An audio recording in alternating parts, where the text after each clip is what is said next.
ભાઈ, જીપીએસસી પ્રિલિમ્સમાં વાક્ય પરિવર્તનના 4-5 પ્રશ્ન આવે છે ને એક પણ નથી આવડતા.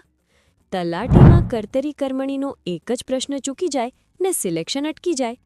આજે હું તમને એવી ટ્રીક આપીશ કે 30 સેકન્ડમાં તમે કોઈ પણ વાક્યને કર્તરીથી કર્મણી, કર્મણીથી ભાવે ફેરવી નાખશો. આ વિડિયો પૂરો જોશો ને તો આ ટોપિક તમારા જીવનમાં ક્યારેય નહીં ચૂકે, પ્રોમિસ. હું પરી છું અને આજે આપણે આ ટોપિકને ખતમ કરવાનો છે. કર્તરી કર્મણી અને ભાવે પ્રયોગની સમજ. ઘણા વિદ્યાર્થીઓ કહે છે, બહેન, અમને કર્તરી કર્મણી સમજાય છે, પણ જ્યારે પ્રશ્ન આવે ત્યારે કન્ફ્યુઝન થઈ જાય છે. આજે હું તમને એવી રીતે સમજાવીશ કે તમે ક્યારેય ભૂલ નહીં કરો. અને હા, અંતમાં એક મસ્ત ક્વિઝ પણ છે, જેમાં તમારે કોમેન્ટમાં જવાબ આપવાનો છે. જે સૌથી પહેલા બધા સાચા જવાબ આપશે એને હું પર્સનલી શાઉટ આઉટ આપીશ આગલા વિડીયોમાં. 1. કર્તરી પ્રયોગ, એક્ટિવ વોઇસ. કર્તરી વાક્ય એટલે કર્તા ક્રિયા કરે છે. ઉદાહરણ: રામ પુસ્તક વાંચે છે. કોણ વાંચે છે? રામ એટલે કર્તા. શું વાંચે છે? પુસ્તક એટલે કર્મ. સૂત્ર: કર્તા વત્તા ને થી એ એક વત્તા કર્મ વત્તા ક્રિયાપદ. ક્રિયાપદ હંમેશા કર્તા પ્રમાણે જ થાય. 2. કર્મણી પ્રયોગ, પેસિવ વોઇસ, મેઇન બોસ. કર્મણીમાં કર્મ મુખ્ય બની જાય છે. 90% વિદ્યાર્થીઓ અહીં જ ભૂલ કરે છે. ઉદાહરણ: રાવણ રામથી માર્યો ગયો. અહીં રાવણ કર્મ છે. Super trick, 4 step. 1. કર્મને આગળ લાવો. 2.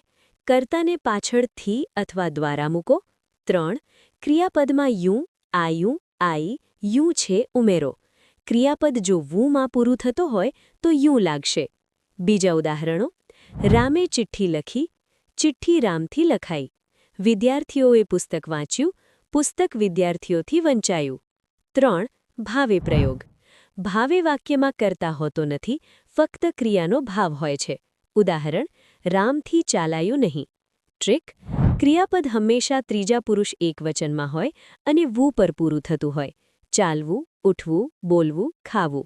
વાક્યમાં થી હોય પણ કર્તા ન હોય તો 100% ભાવે પ્રયોગ. જુઓ, લાઈફ ટાઈમ ચીટ શીટ. આ ટેબલનો તમે સ્ક્રીનશોટ લઈ લો. આ તમારું પરમનન્ટ સોલ્યુશન છે. ગયા વર્ષના પ્રશ્નો. આ બધી ટ્રિક્સથી તમે જૂના પેપર્સ સોલ્વ કરશો તો બધા જ પ્રશ્નો સરળતાથી થઈ જશે. આ પ્રશ્નો હવે તમારી ઊંઘ નહીં ઉડાવે. તો હવે આજની ક્વિઝ, જેનો જવાબ તમારે કોમેન્ટમાં આપવાનો છે. પ્રશ્ન 1. શિક્ષકે વિદ્યાર્થીઓને બરાબર સમજાવ્યું. આ કયો પ્રયોગ છે? પ્રશ્ન 2. ઉપરના વાક્યને કર્મણીમાં ફેરવો. પ્રશ્ન 3. મને ઊંઘ નથી આવતી. આ કયો પ્રયોગ છે?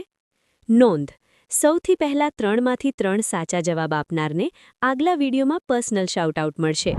જો વિડીયો પસંદ આવ્યો હોય તો લાઇક કરી દેજો, ચેનલ સબસ્ક્રાઇબ કરી દેજો અને બેલ આઇકોન જરૂર દબાવજો, કારણ કે આવી મસ્ત વિડીયો રોજ આવવાના છે. કોમેન્ટમાં જરૂર લખજો, ખતમ થઈ ગયું. આવજો, ફરી મળીશું આગલા વિડીયોમાં. જય હિન્દ, જય ગુજરાત.